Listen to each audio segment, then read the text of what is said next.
beyond this colloquium? Sir, can you repeat the question po? So how do you plan to share or disseminate your research findings beyond this colloquium?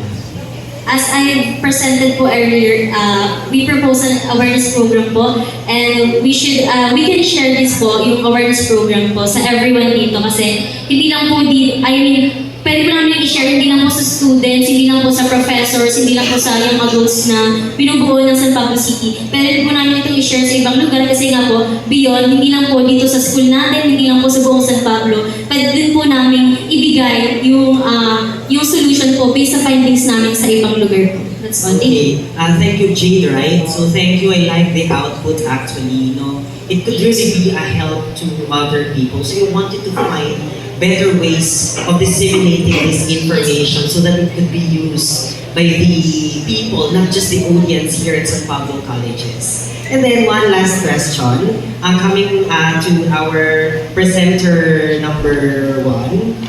Yeah.